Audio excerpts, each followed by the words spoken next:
Bonjour chers frères et sœurs de l'église de l'île Jésus. Aujourd'hui nous sommes le mercredi 2 décembre 2020 et c'est la capsule numéro 2. Durant cette période de l'Avent, nous voulons nous préparer à célébrer la naissance de notre Seigneur Jésus-Christ. Et comment nous préparer? Eh bien Jésus, lorsqu'il s'est adressé à ses deux disciples sur le chemin d'Emmaüs, s'est servi de l'Ancien Testament pour leur montrer comment ce livre préparait sa venue.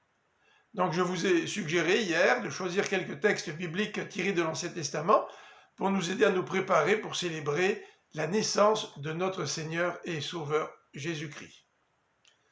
La Bible, qui a été rédigée sur plusieurs siècles et écrite par plus d'une quarantaine d'auteurs, nous présente l'histoire du salut.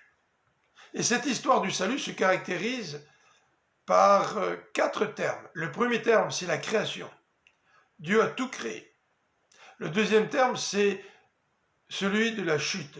L'homme a tout gâché à cause de son péché.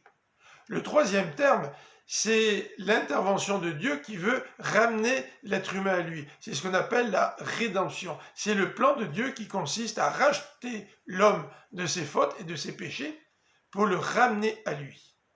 Et la quatrième élément, la quatrième expression, c'est celle-ci, la consommation. C'est-à-dire que Dieu va amener toute l'histoire humaine à une fin.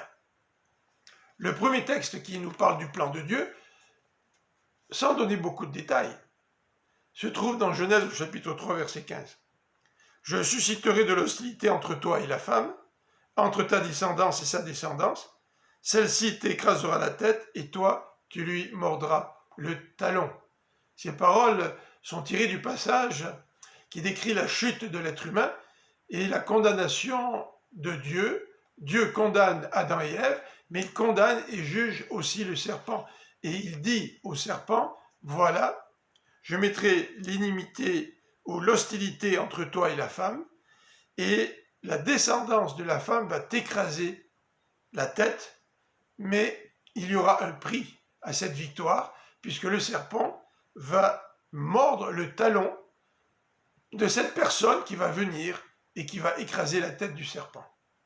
Nous savons que cette personne par laquelle nous avons la victoire sur Satan, c'est Jésus-Christ qui est mort à la croix, qui a payé le prix de notre rédemption. Voilà le début de la proclamation de ce plan de Dieu qui veut nous racheter, qui veut nous ramener à lui. À demain.